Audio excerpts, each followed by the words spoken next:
Check 1, 2. I hear you.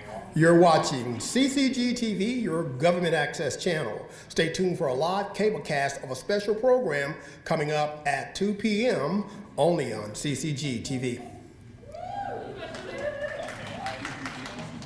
But you're kind of muffled. Hold on. He's muffled on that end. Okay, wait a minute. What do you? Okay, you say it's muffled.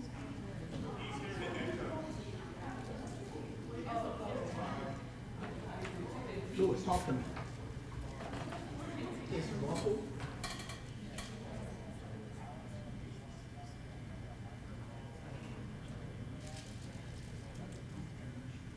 No, I want to. You should be able to hear this.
Okay, well, no, it sounded good. We played it.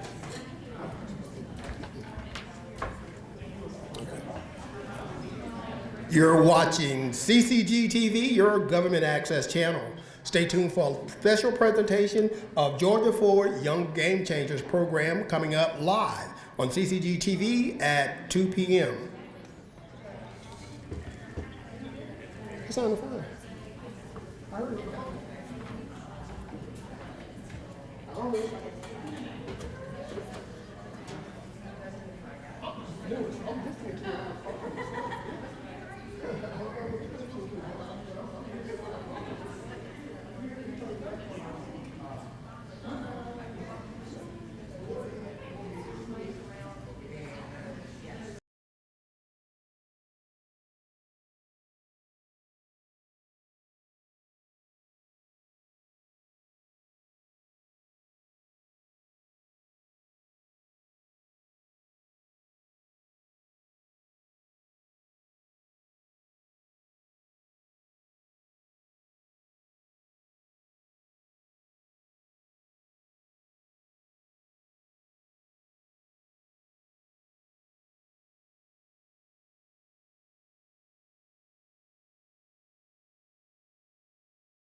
We'll get started with today's program.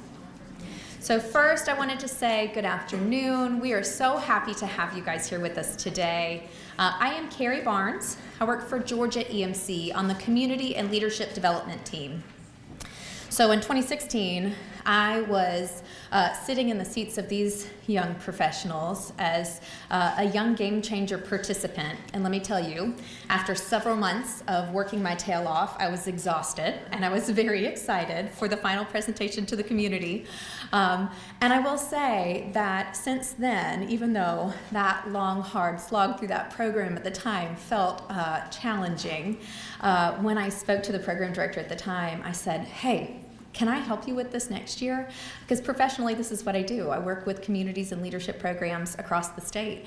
And so I've been involved with every Young Game Changers program since 2016. And I even got to sneak my way onto the Georgia Forward board. Georgia Forward is the statewide organization that oversees Young Game Changers, and it's actually a nonprofit organization focused on uniting all Georgians, and it is under the umbrella of the Georgia Municipal Association.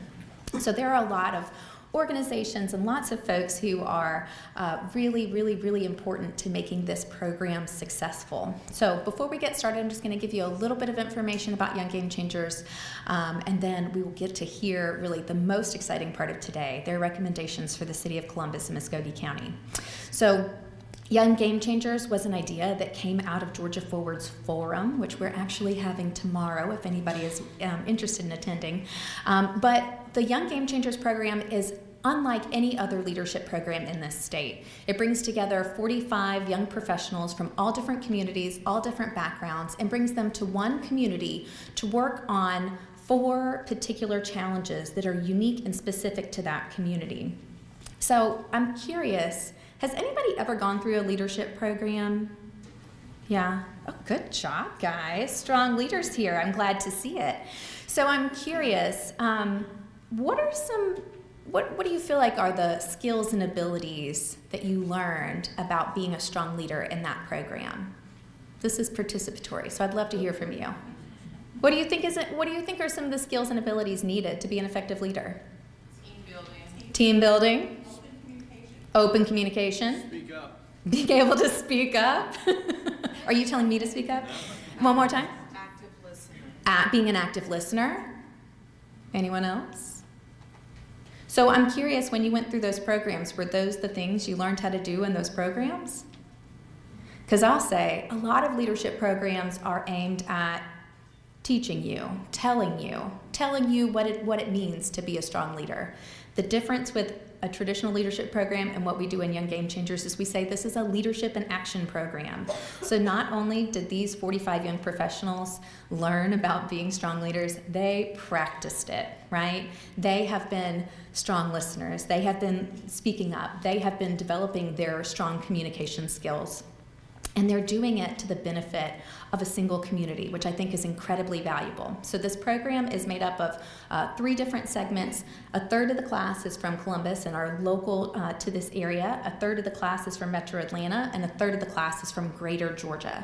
So the other thing I love about that is now we have this beautiful cohort of local folks who are involved and engaged with these ideas and will help to hopefully lead some of these things and bring it to fruition.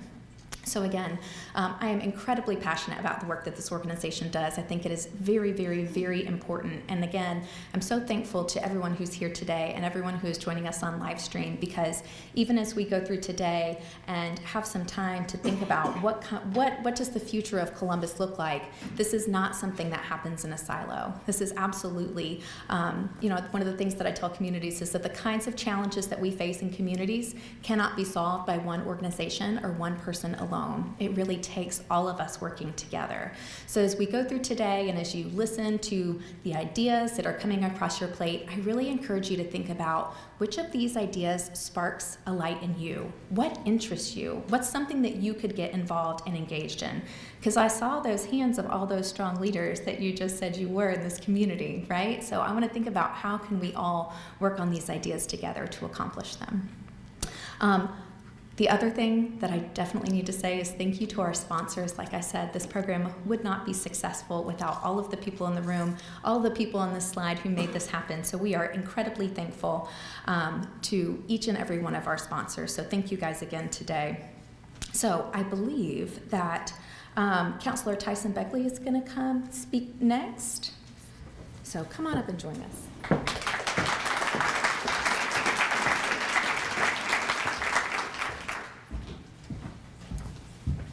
Good afternoon, everyone. Obviously, Columbus is glad to be the host community for Young Game Changers for 2023. We want Columbus to grow in a positive and progressive way. And who better to help us do that than a group of Georgia's best and brightest, a group of outside of the box thinkers who are no too close to the issues we grapple with locally. They worked for months to evaluate issues with economic development to quality of life, and we look forward to hearing what they come up with. Just my own opinion, I think that now in serving for the government, I feel like a lot of times we forget that the people in government are just normal people. A lot of times they've got families, they've got jobs, and just like us, they've only got 24 hours in a day. And so while we like to think that they are constantly focused on how to improve the community, the reality is that sometimes they're just trying to do their job to the best of their ability. And so that leaves it to the citizens to come up with ideas, and most citizens are really focused on their families and their jobs as well. And so what it comes down to is that the quality of our communities are dependent upon the people who get actively involved, the people in this room who say that I feel like this is a big issue and I'm going to research it, I'm going to listen, and I'm going to actively chase it down to try to see change in my community because it's something I believe in.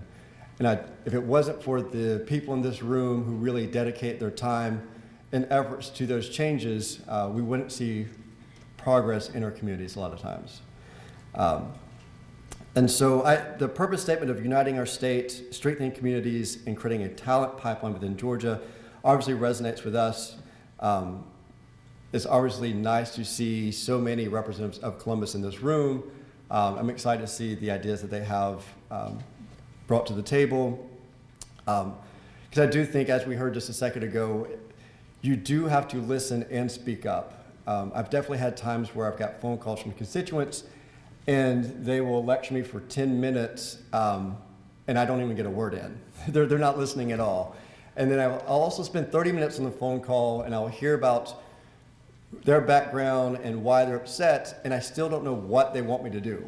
What are they calling me, asking me to do is still not clear. And so by coming up with these solutions that we're asking people to implement and solve, I think is the key, because they've been researched and now we're being very specific at what we're asking our local governments to do. And so I appreciate this effort. I like to think that I'm a game changer. Obviously, I'm no longer young, but I do appreciate this group and do appreciate that you're in Columbus, and I look forward to hearing the suggestions. Thank you.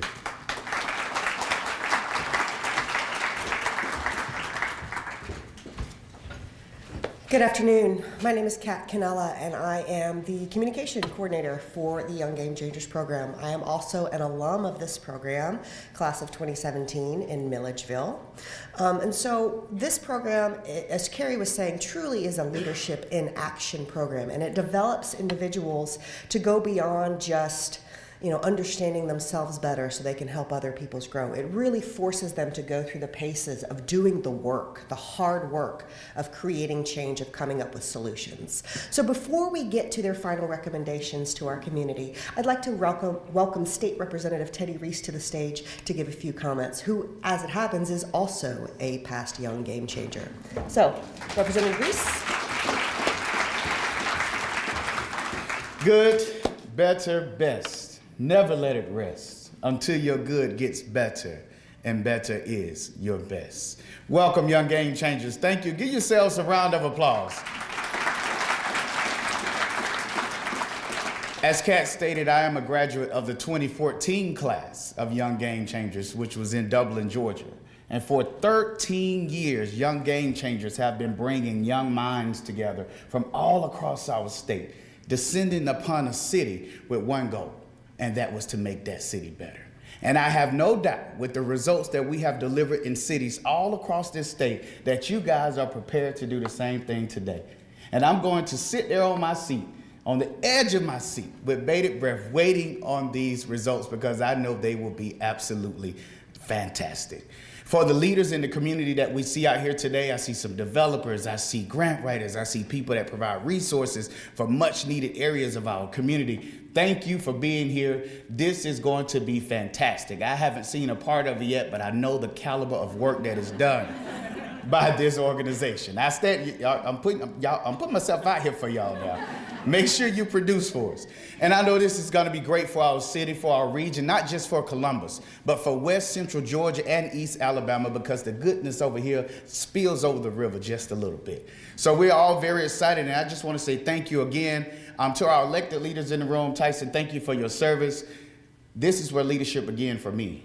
The next year, I was in Leadership Georgia, and now I have the honor of serving in the House of Representatives. So on behalf of House District 140, and its 60,000 residents where we sit right here today along the Chattahoochee River, I want to welcome you back to Columbus for this presentation and want to welcome our citizens to this arena as we listen to these great recommendations on how we all can move together as one city, Columbus, Georgia.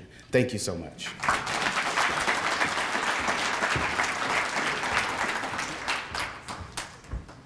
Alrighty, a little bit of housekeeping notes as we get ready to move forward. Lights, please. Excellent. Okay, so as you heard, there are 4 challenge questions that our game changers focus their energies and attentions around. Okay, each group came up with 3 big ideas to address that specific challenge question. So you're going to see that coming forward. First, I'd like to invite, the other thing is please hold your applause until each group finishes, because you'll want to cheer after each idea. Just hold it, at least wait until that group finishes and we move on to the next challenge question. So with that, if I could please welcome group Communicate, Connect, Columbus to the stage.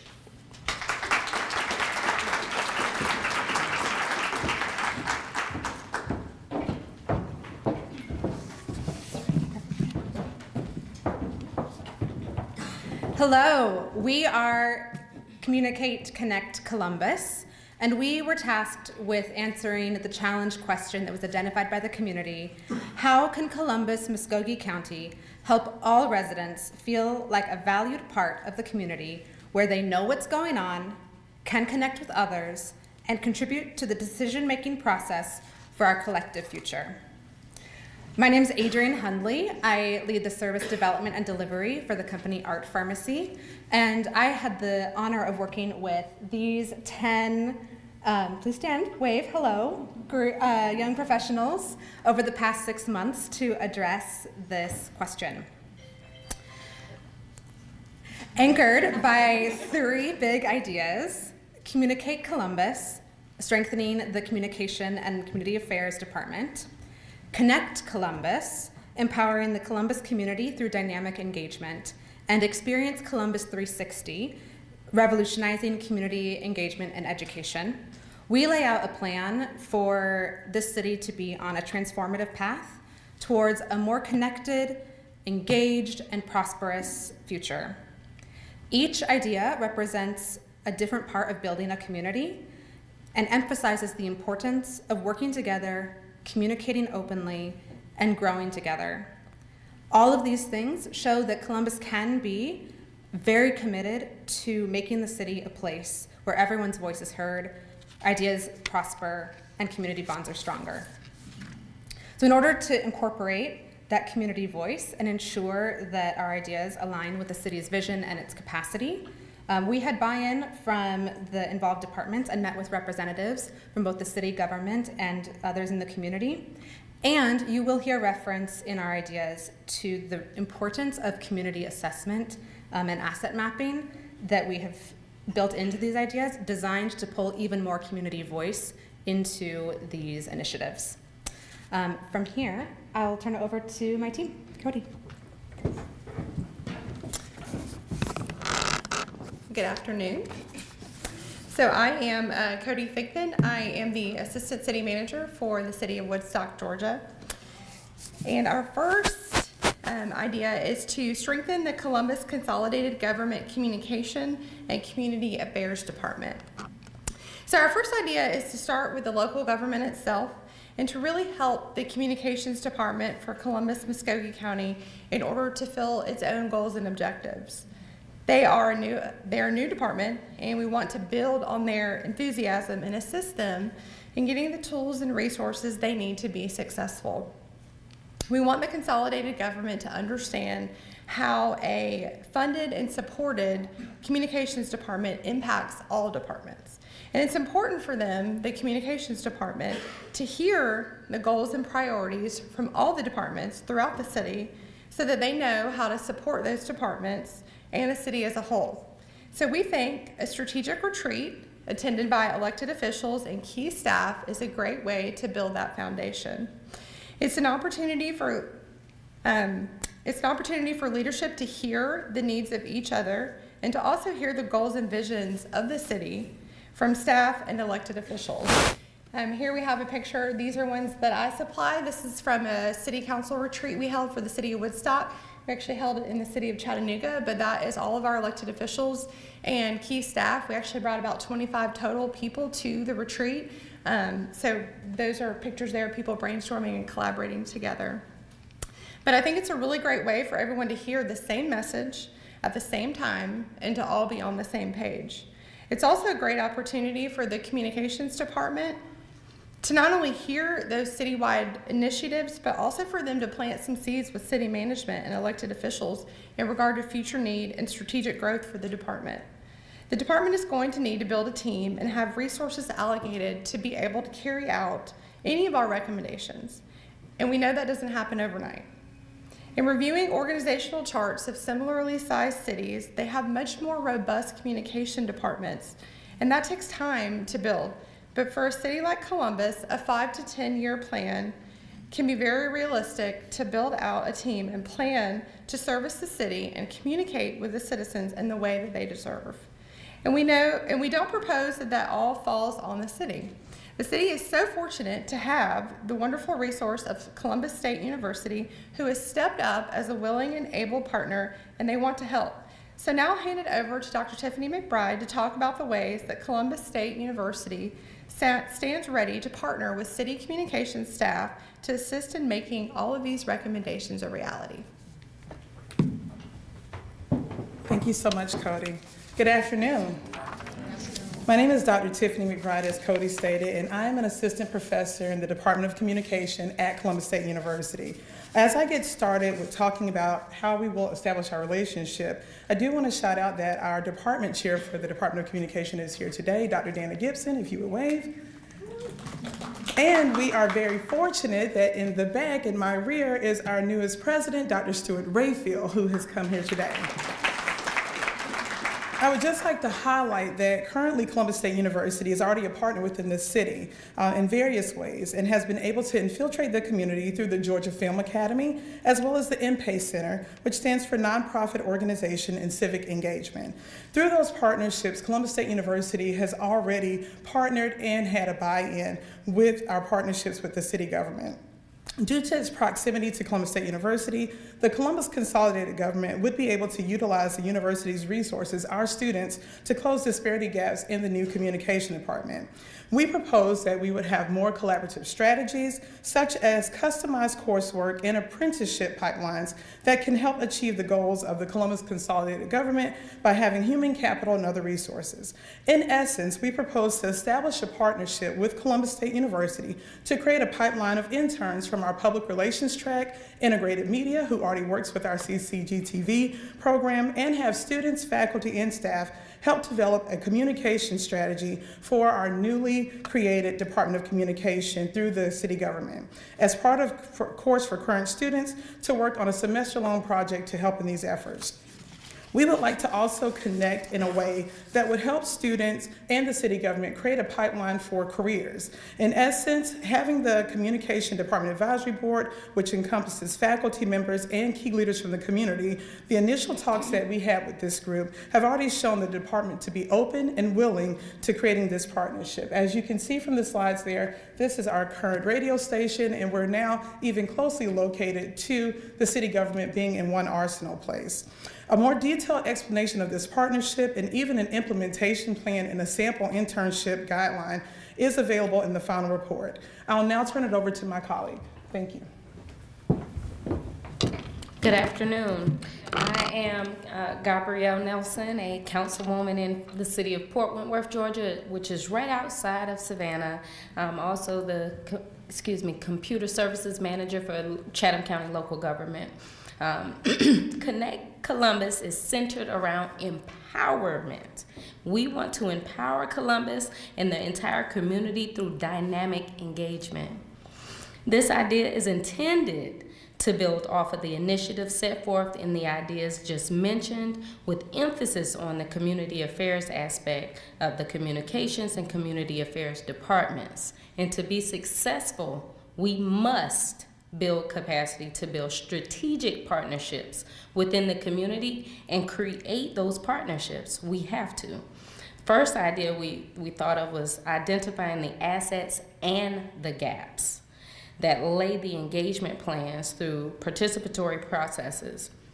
We propose utilizing programs like the National Community Survey, where we can get a data-driven sense of what type of community needs are out there and not just what we think.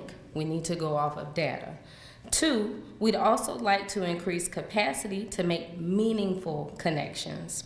The Community Engagement Manager will develop a comprehensive community engagement strategic plan that identifies partnerships and opportunities for increased engagement and outreach. And last but not least, we want to implement the vision outlined in the Community Engagement Plan and produce city-led events to fill any gaps, as aforementioned, between the events produced by community groups. This is an opportunity for the city to take some ownership on building community through engagement without overshadowing the work that is already being done by the neighborhood associations. And it may require some real, true outreach. The city could also develop grant opportunities that support and uplift a variety of strategic support and partnerships in ensuring connection for all communities in Columbus. The expected outcomes for this idea is to use data-driven approaches to support community needs and eliminate the perception that government is not a part of the community, but rather a necessary partner who should serve as a catalyst to grow connections and programming. And on to my next colleague, Ms. Courtney. Thank you, Gabby. And I'm here. My name is Courtney Wilson, and I have the incredible honor of serving as the director of the William B. Turner Center for Servant Leadership at Columbus State University. And so I want to talk to you a little bit about our big idea number 3, which we have taglined and called Experience Columbus 360, which is essentially an engagement strategy intended to highlight all aspects of living in Columbus, Georgia. This initiative really promotes active citizenship as well as personal development by providing opportunities for experiential learning across multiple fields. Experience Columbus 360 is a series of immersive programs spanning education, politics, the arts, entrepreneurship, and more, all in collaboration with already existing local entities. The purpose of Experience Columbus 360 is to foster a culture of lifelong learning to ensure access for all residents in our community. This initiative has a very innovative strategy that is intended to utilize our culture to strengthen who we already are and unite our community, thereby nurturing our resilience and our prosperity. In the short term, some things that we know that we could do right away would be, like Gabby mentioned, that needs assessment that would allow us to collect the data that would help inform some of the decisions made in the future. We also think that it would be a great idea to ensure that young voices are heard and that young residents are considered as a part of a vital part of this process to reinstitute the Youth Advisory Council and reinvigorate that, which has not been able to get back up and running over the last few years. In the midterm, in the short and medium term, we think that implementing a Citizens Academy would allow for some civic education, which we know is important for our citizens to understand how local city government works, and would be open to all citizens aged 18 and up. And it's our hope that by building and encouraging camaraderie through things like a Citizens Academy, that we could strengthen our community and foster more of a collaborative spirit throughout. And so another thing that we'd like to offer as a medium term option would be implementing what we call City Council on Tour.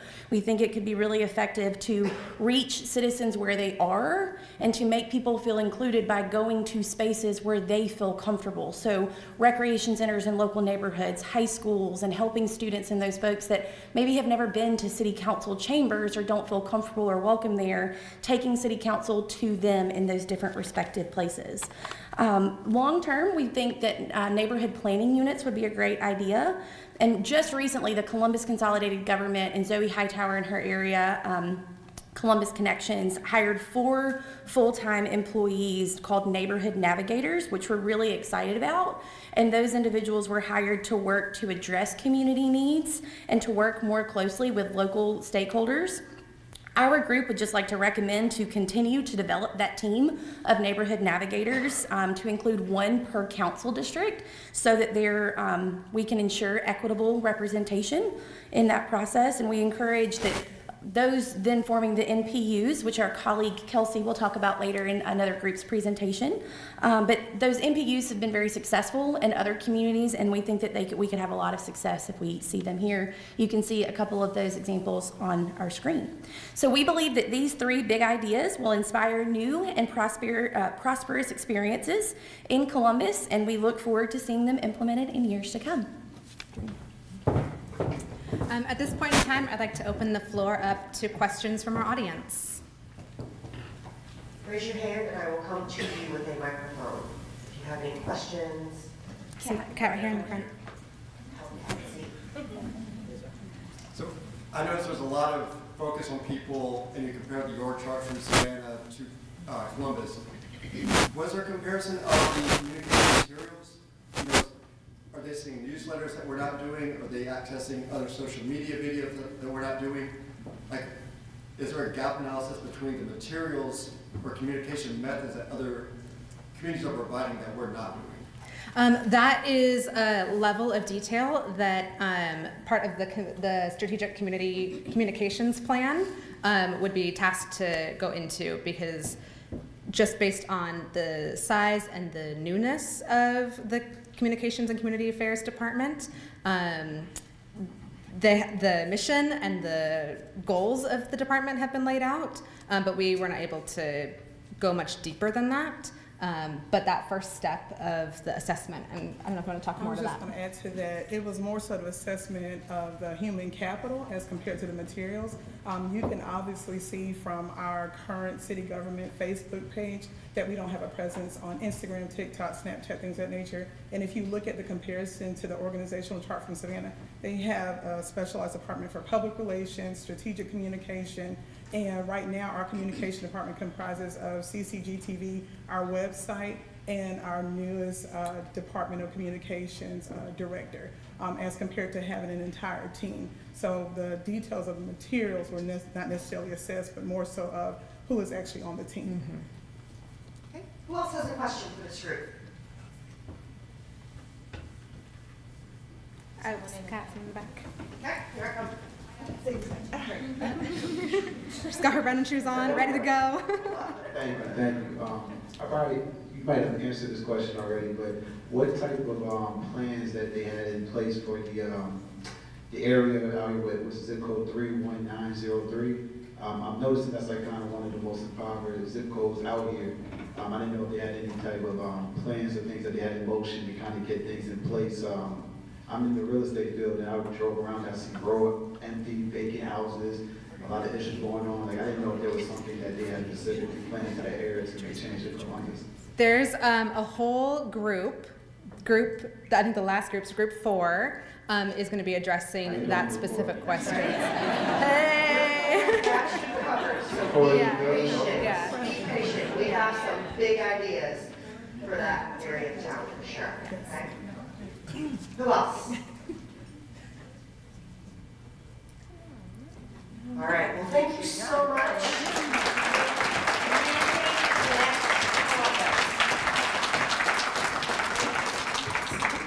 All righty. So our next welcome to the stage is Group Silicon River.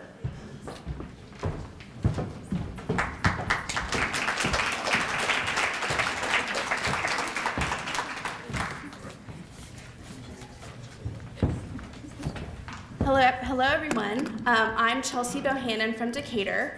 First and foremost, thank you so much for welcoming us to your community. It's been so wonderful to meet everyone who has been so willing to talk about the situations here and how to make things better.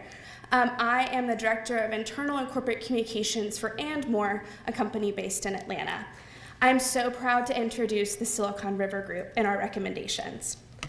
Columbus, Georgia has a history of supporting big ideas, safely securing workers' money, financial protection when medical situations occur, a cure-all medicinal drink, damming the Chattahoochee River to power mills, and later blowing them up to encourage recreation.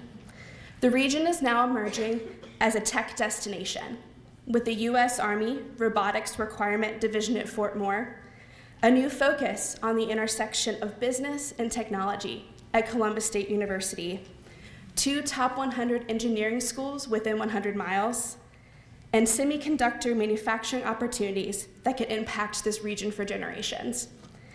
These tech resources, combined with entrepreneurs ready to invest in the next great idea, is reminiscent of a community some 2,500 miles to the west, Silicon Valley. This group's name, Silicon River, evokes that community and the asset that so defines this community, the Chattahoochee River. Our question: how can Columbus-Muskogee County leverage our existing assets in order to develop innovative approaches that inspire local entrepreneurship and attract investment from diverse types of industry that fit our community? The Silicon River team shown here, and I'll ask them to stand.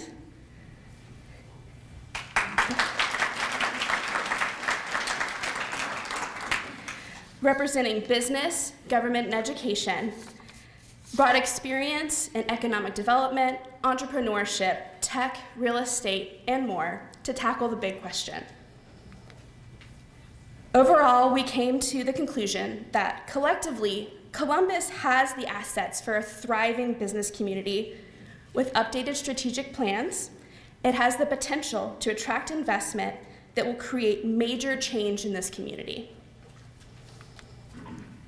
We outline our suggestions for that strategic plan in 3 big ideas: the River Valley JDA, a regional workforce coalition, and the Silicon River Fund. At this time, I'll turn the presentation over to Ernest Johnson to tell you about the River Valley JDA. Thank you, Chelsea. My name is Ernest Johnson. I am with Georgia Power. It hurt my heart when we dimmed the lights, because we had Georgia Power love lights being on. But I'll let it slide. To lead off, our main goal that we have is to improve the redirection and a rebranding of the current Joint Development Authority in Columbus-Muskogee into a more tangible and proactive JDA. The emphasis is definitely on proactive. This restructure can create prosperity throughout the region. The collective proactivity can look like a mega site investment, a speculative building investment, or infrastructure. And I'll definitely explain those things in future slides of why those things are important and why they matter. When it comes to retooling the current economic development and why it is needed, the current JDA, called the Valley Partnership, functions more as a marketing joint development authority. Additionally, there is currently a vacancy in the department when it comes to the Director of Economic Development at the Chamber. So with this, we see a lack of collaboration that we want to propose hiring this position and its staff and the restructure of the JDA. Broken down into short-term, mid-term, long-term. Short-term would be developing a cohesive map of business development, resources, and assessments. Mid-term would be hiring that position. Third term would be the JDA restructure and rebranding. With that first step, projects are very important, and prospective industries are very time sensitive. So site and building data need to be ready and at its best. So we propose a development of a cohesive map that hits on the various targets that would keep the data up to date and also cultivate community among partnering organizations. Second step is filling that position of economic development director, and also a team that is dedicated to helping the chamber, because they oversee the operations day to day at the chamber, and they're contracted to be in charge of the JDA, and they also support other nonprofit organizations. So with that current vacancy, there's a greater burden placed on everyone. So we would like to maximize efficiency. Now about that main goal of the JDA. This is an outline of the potential outcomes that can happen. So a mega site is very important. By site, I mean a piece of property, land that is open that a potential company can come and bring their facility there. Mega site can be 1,000 acres or more, 500 acres or more. It depends on how you want to use those semantics. Speculative building is quite similar, except for it's a building that is built and constructed without a company in mind at the moment, but then a company can come and say, oh, there's a building here in Columbus, in Muskogee, in this region, let's come here to this building. So that's why those two things are awesome. And of course, a railroad, a freight railroad to bring in goods is very key and can bring in a lot of diverse industries. Because if a site is rail served, that makes it even more sexy. We use that a lot in economic development. Transportation infrastructure is also key as well. That is self-explanatory. These are two options of a mega site that we found. They're both on the southern border of Harris County, northern border of Muskogee County, have great highway access. There need to be site mitigation when it comes to floodplains, wetlands, potential streams. But we see these as great potential for mega sites. And then lastly, there are budgeting issues that we have solutions for that are in the packet, in the report, that we would love you to read further into. And this leads to diverse businesses. So now let's talk about attracting people and having the workforce ready for economic development growth. And that leads to Marnie Brown. Happy Thursday. My name is Marnie Brown. I serve as Vice President of Data Platforms and Solutions at BlackRock. I live in Smyrna, Georgia. Happy to be here today. How are the children doing? The United Way describes this as the most important indicator of a community's well-being. This is largely linked to economic mobility, the ability of an individual or family to improve their financial status, which can have a multi-generational and positive impact on the overall well-being of the child, family, and community. An educated workforce is better equipped to embrace technological advancement and has the ability to increase the earning potential of families for generations, enhancing economic and social mobility, and also their quality of life. Our next idea focuses on just that. First, we recommend creating a regional education workforce coalition to create a skilled and sustainable workforce pipeline. We propose creating an independent organization that identifies current educational resources as well as opportunities and needs across the region to create and retain living wage jobs. It would connect untapped workforce members with the education and training to qualify for high-need jobs by removing those attainment barriers and creating a culture of career exploration and aspiration from an early age. In the future, we see funding to secure a permanent physical location for this org and includes shared classrooms, staff, community space, and more.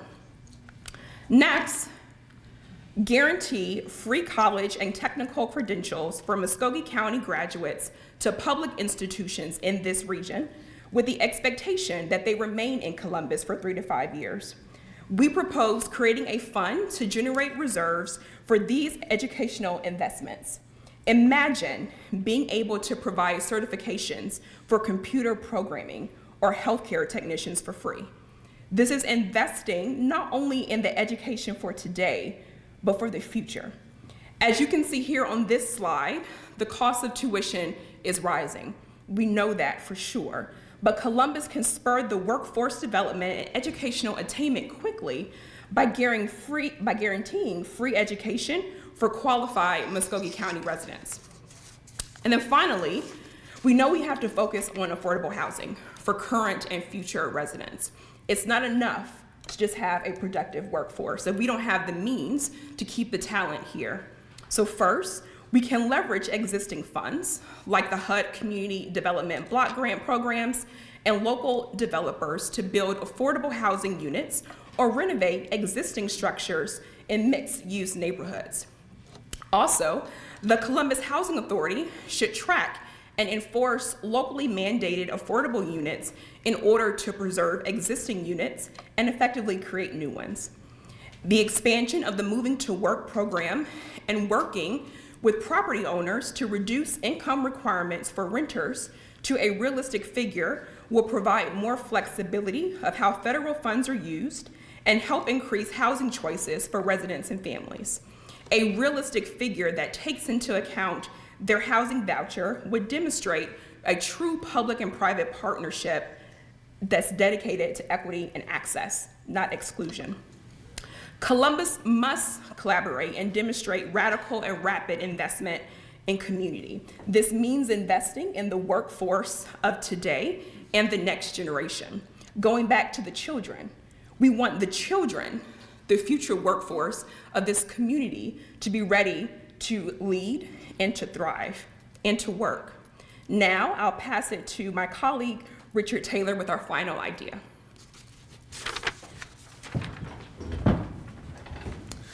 Thank you so much, Marnie.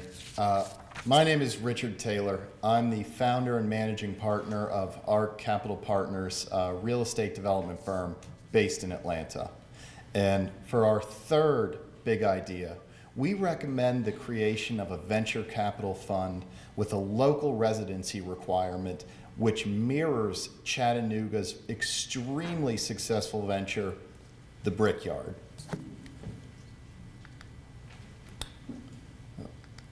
First one. Okay. The intention of this fund is to build a thriving startup environment right here in Columbus, Georgia. Currently, Columbus has a stagnating population growth rate, which is heavily weighted towards the millennial cohort. We see the major tailwinds of this exodus as a lack of a diverse mix of amenities and activities attractive to young people, and not enough support to drive middle and upper middle class jobs. Our recommendation is to create a venture capital fund with a local residency requirement funded by key community stakeholders. Further, we propose repurposing an existing structure to provide a live-in option for entrepreneurs. The product of this fund should drive growth among a cohort which tends to be younger, create a boom of middle and high wage growth jobs, and create a trickle-down effect as demand grows for a social scene similar to other large cities. In the short term, you'll need to create the fund structure and raise capital. In the medium term, you'll begin making investments and complete the construction of the business center. And over the long term, you'll raise Fund 2 and establish an annual conference on par with those in Silicon Valley. In raising Fund 1, you'll need to identify investors, select an experienced management team, and find a site for the live-in structure.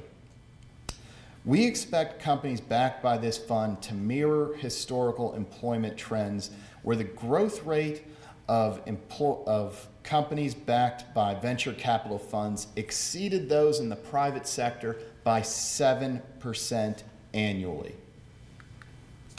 In ramping operations, we begin making initial investments. We complete the live-in structure. And as you can see, despite the increasing size of funding rounds, in the most recent year, the bottom decile rounds were well below $1 million, illustrating that small funds can be extremely impactful. And finally, this is the optimal time to raise Fund 2 as a thriving ecosystem is cemented and the city benefits from an influx of young entrepreneurs. Finally, this is the chance to start an annual conference to cement Columbus's place as a major contender in the tech space.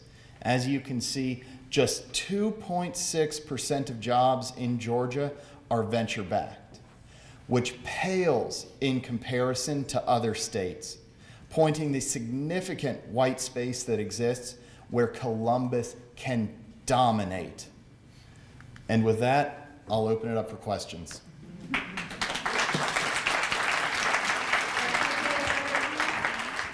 Questions? Yes. Yes. For the VC fund, I guess how many investments do you see them making a year to have a diverse portfolio for the VC? Yeah, so I would anticipate a 10-year fund life with a 5-year investment period and a 5-year harvest period. For Fund 1, I wouldn't want to overstretch the management team, so I would recommend if they're smaller investments, the Brickyard tends to average $400,000 per investment, 10 to 20 investments total. That would be made typically in the first 3 to 4 years, and so you would hopefully be cash flowing by the time you're looking at raising Fund 2, returning funds to investors. So you're saying Columbus, the venture capital group in Columbus would make 10 to 20 investments per year? Total. 10 to 20 investments total over the life of the fund. So you would expect that per fund. Okay. What other questions do you have?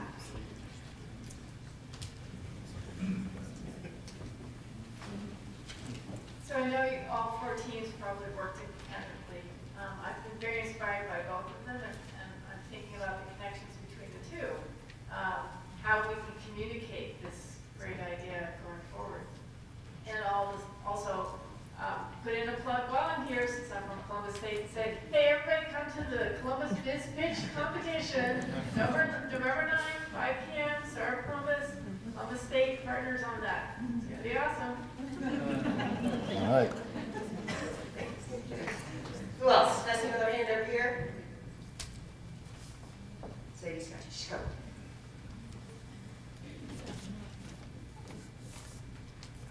Hey, I was just wondering if y'all had any recommendations for how K-12 education. I heard the piece about, like it was mentioned briefly about Columbus State using, dipping into the K-12 as a potential source for the workforce. Do you have any like specific recommendations that K-12 can help to make sure that we have students that we can produce to be able to accept those scholarships and financial aid to fill those tech needs?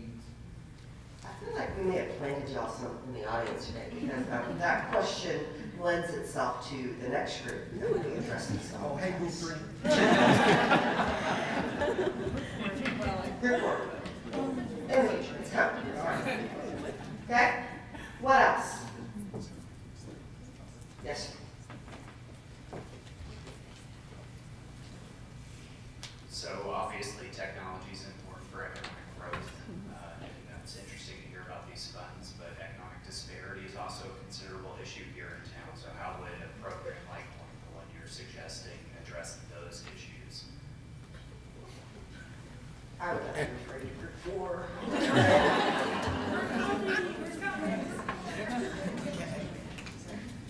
But for real, our final presentation, a lot of these last couple questions, you're going to hear a lot more details that'll whet your whistle for that. And I hand over here. Relax.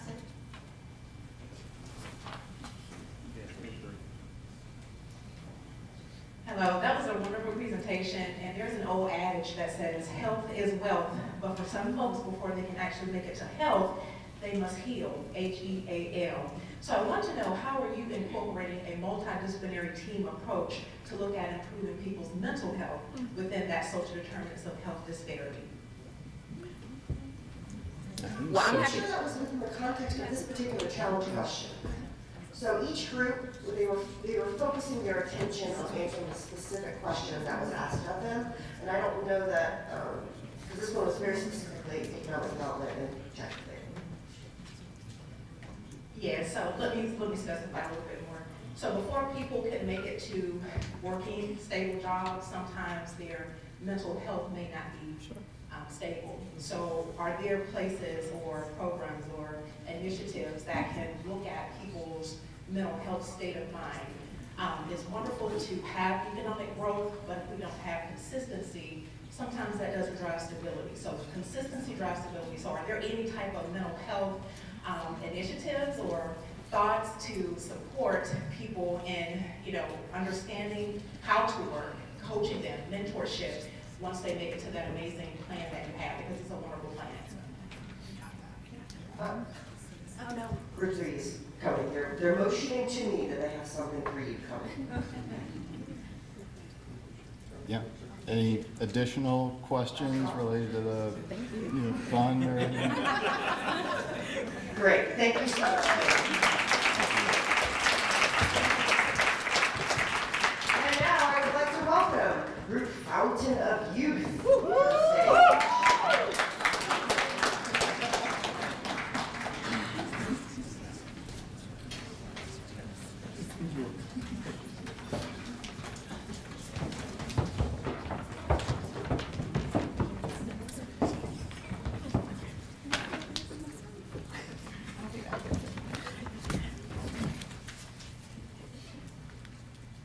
Hey, good afternoon. I am Dr. Jessica Van Valkenburg, an assistant professor of middle grades education at Columbus State University. I currently reside in Hamilton, Georgia. And our group, the Fountain of Youth, was tasked to bring and retain young professionals to the Columbus and Muskogee County area. Our group is comprised of 10 game changers, 5 from the Columbus area and 5 from other areas of the state. And I would like to recognize the rest of our group now. Raise your hand, stand. Yay! All right, so the challenge question we were tasked with, let me go back. It was on the first slide, is how can Columbus engage and retain talent under the age of 40 so they can plant long-term roots in Columbus? As we look at this, we found that there was a problem because while Metro Atlanta is actually expected to grow substantially in the next 25 or so years, the Columbus population is going to decline.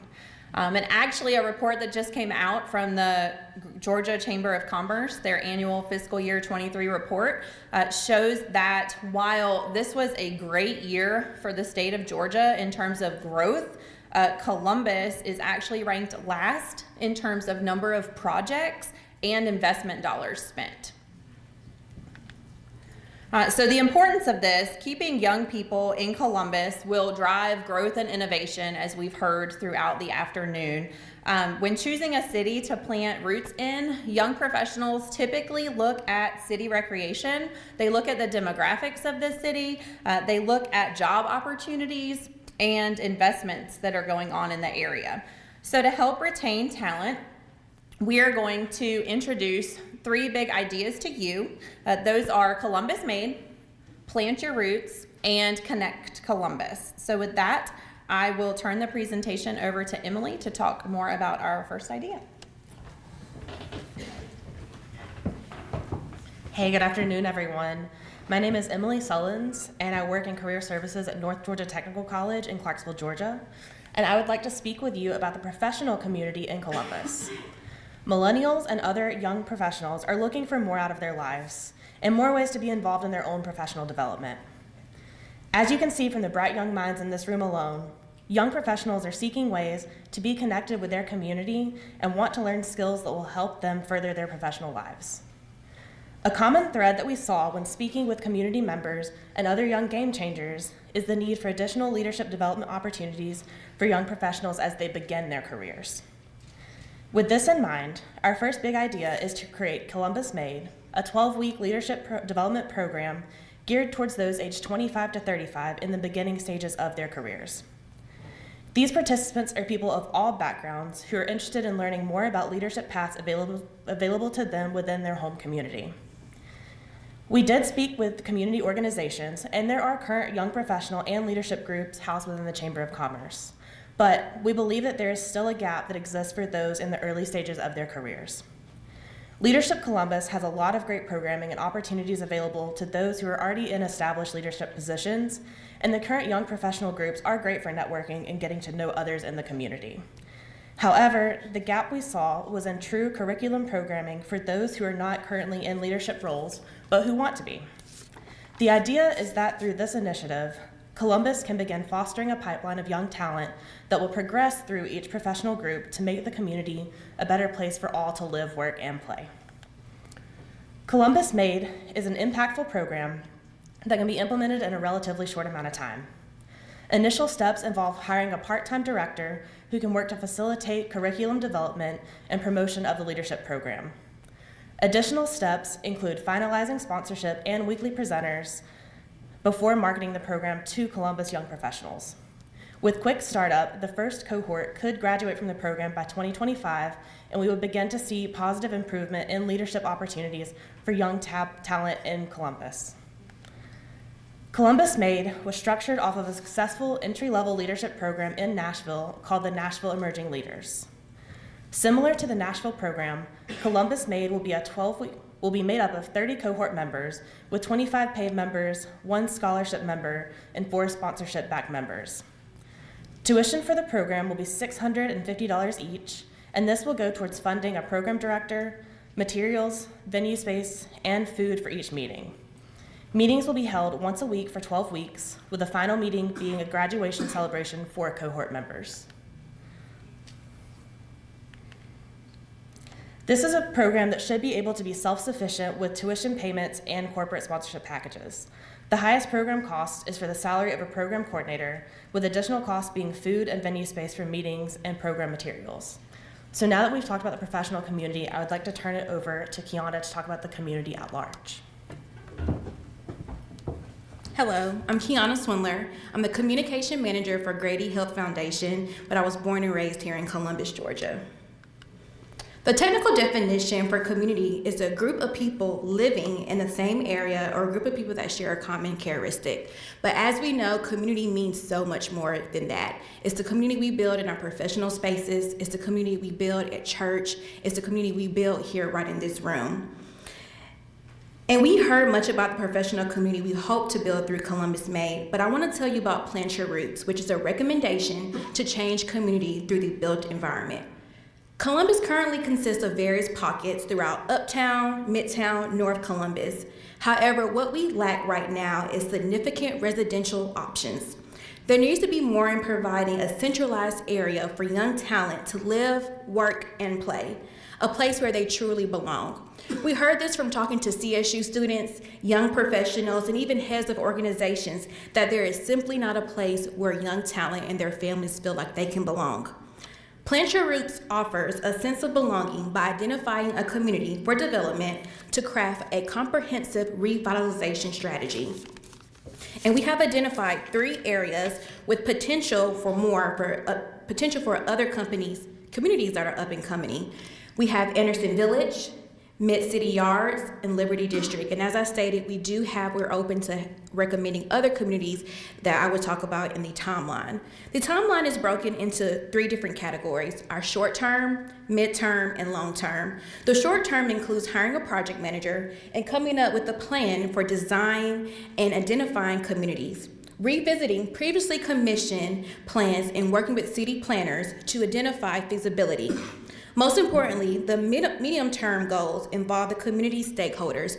These are our neighbors. They are the people who are in this room who know the communities best.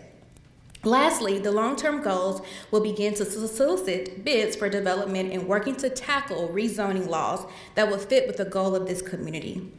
The budget is a mix of income.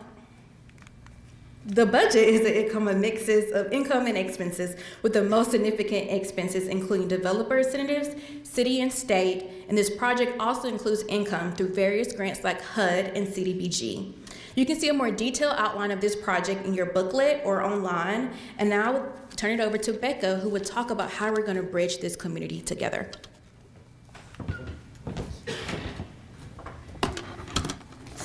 Hello. Thank you, Kiana. I am Becca Covington, Operations Manager at Townsend Wealth Management right here in Columbus. I want to preface my remarks by saying I am so impressed and honored with how many citizens are here today. If anything that you hear today hits you as great or sounds good, please help us communicate that with your city leadership. That's our role as citizens. Please help us do that. So while researching what young professionals look for in a place to live, we read over and over again that people are looking for jobs with competitive salaries, affordable housing, and a sense of community. When speaking to professionals under 40, there seemed to be an idea that they could have high-paying jobs in Atlanta with high housing prices and all of the downsides to living in a city. Or they could live in Columbus, a cool community where they will make less money, but they can be meaningfully involved and eventually might be able to afford a home. We wanted to ask, what if they could have both? We suggest that Columbus revisits the idea of a high-speed passenger rail from Columbus to Atlanta. This rail would allow young professionals to work in Atlanta, but live, play, and pay their taxes in Columbus. As jobs become easier to do remotely, and Columbus 2025 launches its new Move to Meaningful campaign to advertise our city as a destination to which young professionals who have careers that allow them to work from home should move, Columbus is already thinking of ways to attract young talent. However, we are forfeiting a large population of people who have to go into the office 2 to 3 times per week because there's not a convenient way to get to Atlanta. As we all know, right now, the only ways to travel from Columbus to Atlanta are by Groom, driving yourself, or taking a flight from the Columbus airport. Realistically, young professionals who want to live in Columbus would have to drive themselves back and forth, wasting money, energy, and 4 more hours a day in the car. Those are 4 non-productive hours. High-speed rails are coming to Georgia. This is a map of Amtrak's proposed routes through Georgia. Columbus isn't on it. If we're not in the conversation, Columbus will be left behind. We know that building a high-speed rail is a big move. The game-changing nature of a high-speed rail necessitates that we rethink what commuting in Columbus could look like.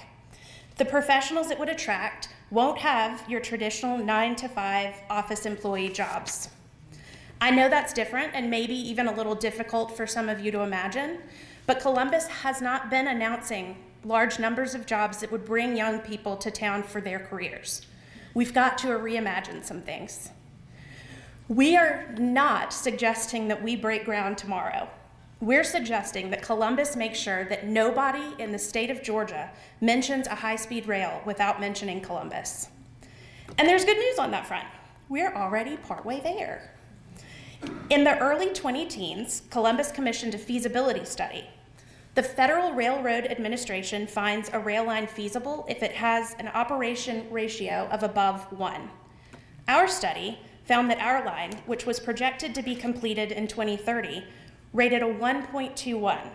That ratio increased every decade after that.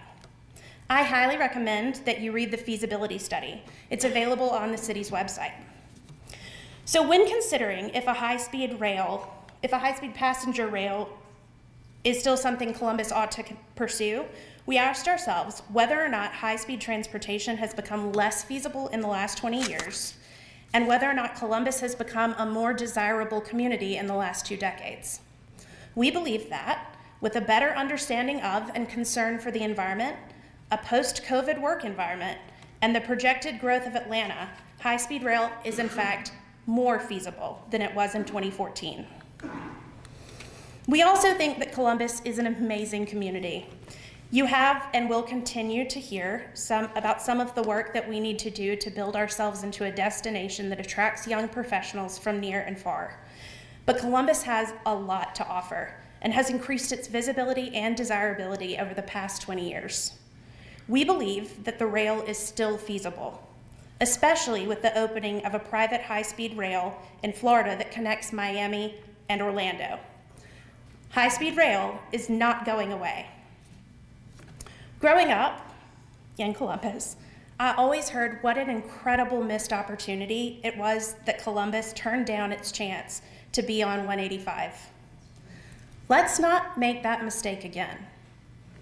We need to be part of this conversation. Juan, do you want to close this out for us? Thank you, Becca. My name is Juan Mejia. I am from Atlanta. I'm the principal of JCM Ventures. We've heard a lot of stuff. We have one more group to hear from us, but this can't happen with just us speaking. We need the public sector and the private sector to come together, share those ideas, bring their networks into the conversation.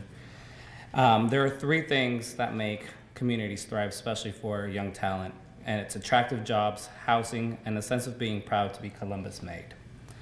Columbus has been a transformative community before. It started as a millwork town and has continually transformed and reinvented itself because of the past and current game changers we have. There's nothing stopping us now from transforming to the next destination for young talent, but we need you guys in the room. We are watching from our communities and look forward to being part of that journey with you guys. And I think questions are next.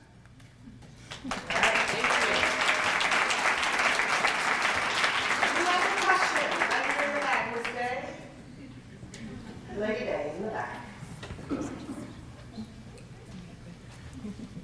So I hear the work, the live, but I think I missed the play part.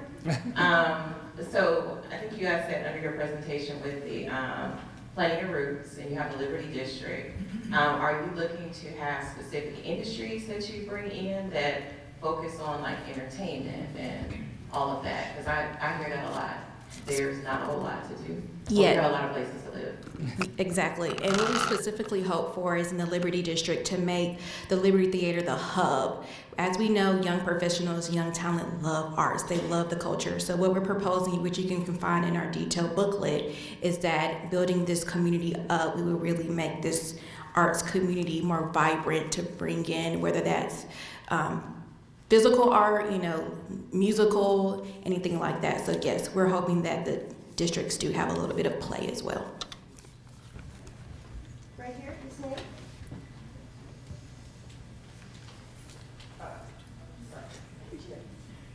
Thank you. I heard a lot of recommendations about some filling gaps in programs around leadership development and the living situation. And I'm curious about, has there been consideration for, rather than adding positions and new programs, approaching current stakeholders who are on one end of that spectrum and seeing what opportunities exist for them to pivot or expand their focus to help fill the gap that you've identified? I think we would be open to that. So whether it is taking the current programs and bolstering them to really give that to our early professionals, that would be great, or we can do a completely separate program. But what we noticed in the community is the people in our age range, they are in entry-level or just above entry-level jobs, and they're having a really hard time getting above that. There's no room for them to grow. There's nowhere to teach them, to mentor them, to get them to those spaces that they need to be in. And so what we really want to do is fix that overall.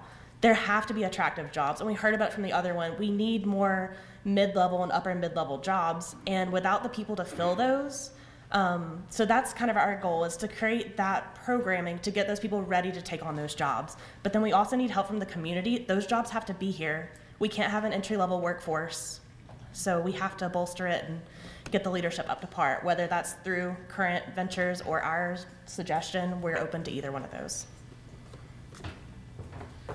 My question is, me personally, I have a lot of family members that actually commute by rail from Delaware to Philadelphia, New York, Virginia, all the way into Washington.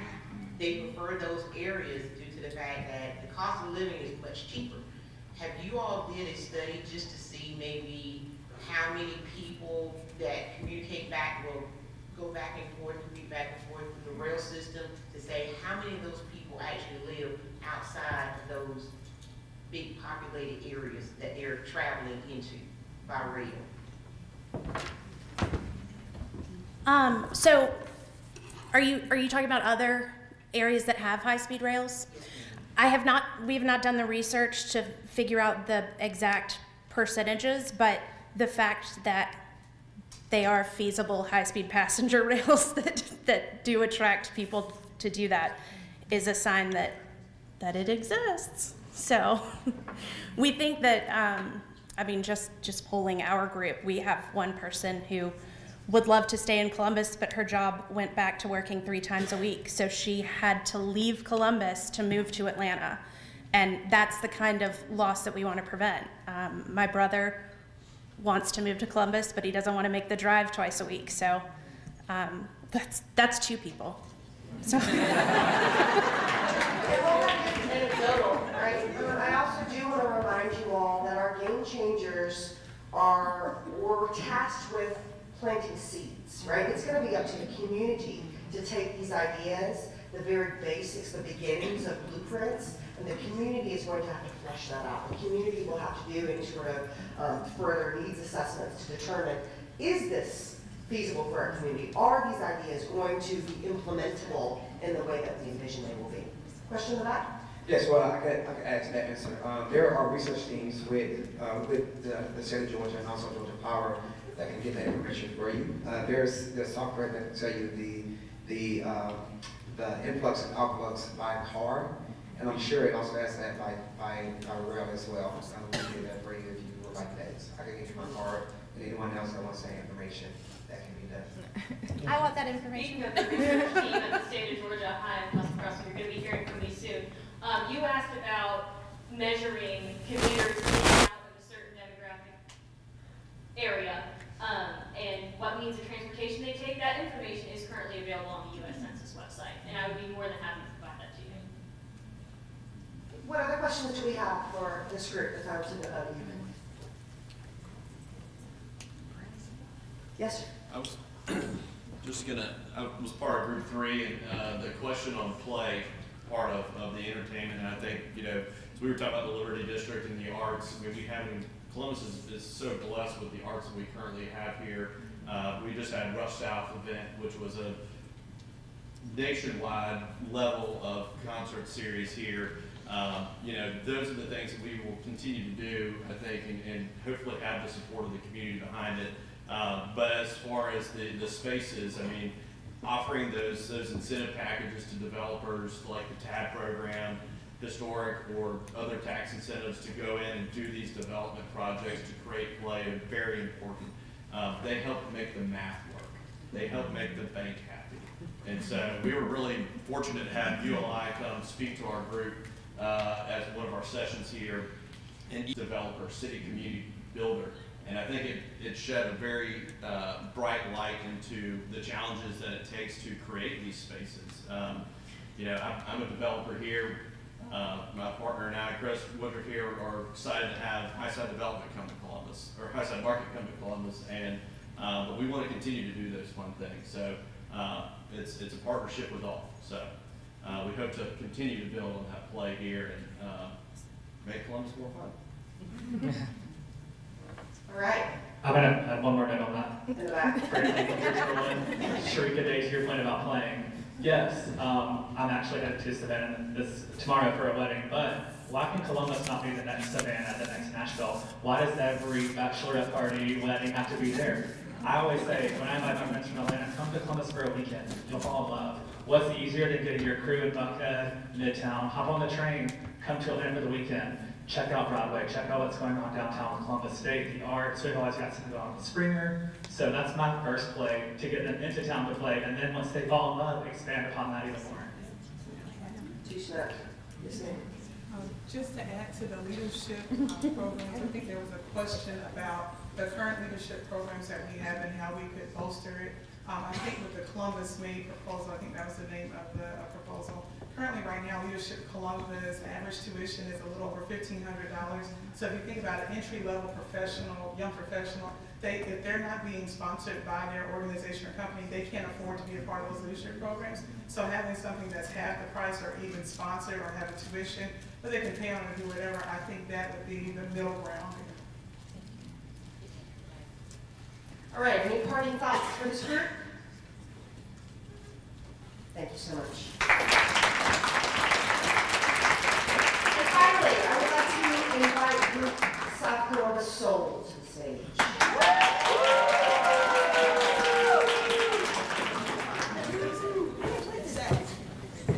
I neglected to do this earlier. If you are a Game Changers alum, can you just wave your hand? I just want to see how many of us are in here.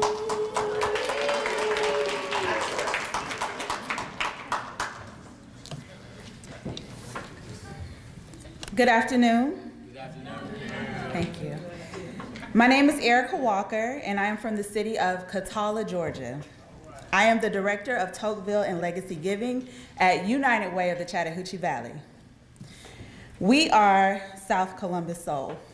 And before we begin, I'd like to ask the team to stand and be recognized.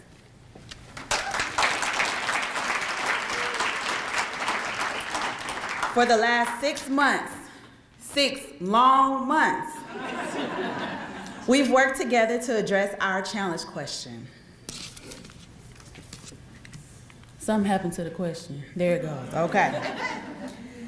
According to 2020 U.S. Census data, 20% of people in Muskogee County live in poverty, and our most impoverished areas are centered in South Columbus. In light of this, how can we effectively address income disparity in South Columbus and increase economic mobility in our community? Bear with me. All right. For decades, poverty has been seen, felt, and talked about in the South Columbus area. In our area, Muskogee County, there's a significant racial disparity in poverty, with approximately 10% of poverty in predominantly white neighborhoods in comparison to the almost 34% of poverty in predominantly black neighborhoods. This being a majority of South Columbus, the 31903 area code. Columbus, this is your community, and I want you to be open to what we talk about today. So I invite you to learn about our 3 big game changing ideas, and I invite Will Newton to present the first one.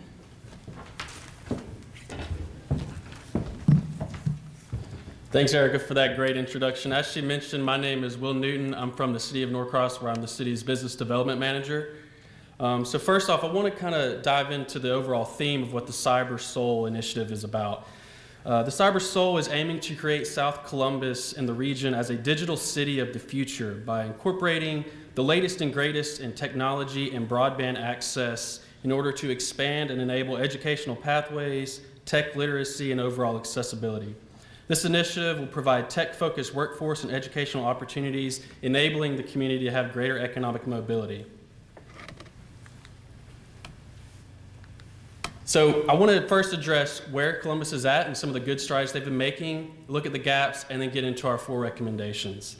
So the city of Columbus is already doing a good job with providing public access to broadband at all of its public facilities, city hall, libraries, schools, things of those natures.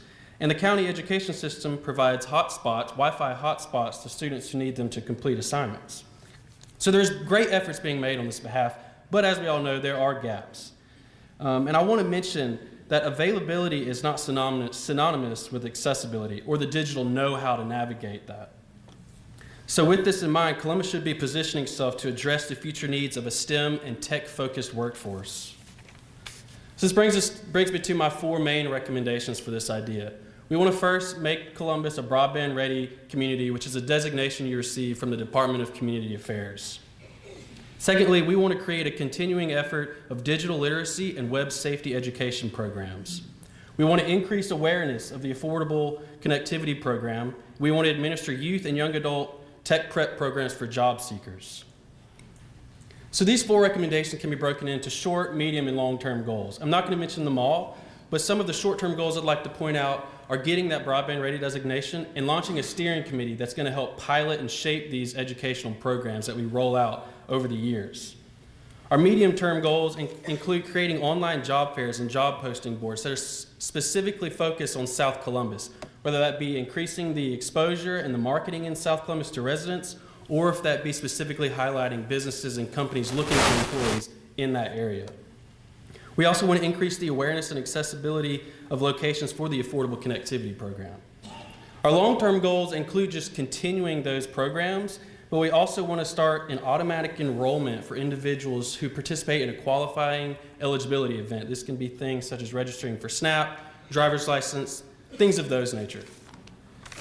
So you probably want to know, how much is this going to cost? Well, for this big game-changing idea, the budget is relatively small. We expect about $40,000 per year to administer these programs with a one-time fee of $10,000 to get a consultant to kind of launch that steering committee I mentioned. There are countless funding sources and other partnerships that this idea can benefit from. I'm not going to name them all. I'm sure a lot of you are aware of these organizations, but things like United Way, Department of Energy, Department of Community Affairs, your utility companies in the area, service providers, and all the other great nonprofits that have their impact here in South Columbus. So with that being said, I'm now going to hand it over to Kelsey to talk about the House of Soul initiative.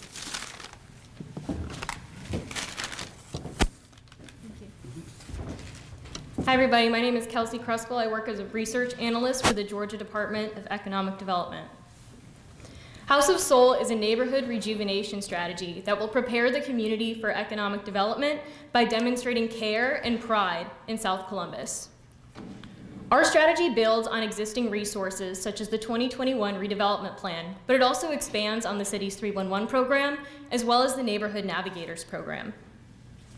Our proactive strategy begins with redesigning the city's building inspections and code enforcement website. Currently, users are navigated to MuniCode, a third-party website intended for government professionals, in order to access city codes and standards. We recommend promoting accessibility by creating a guide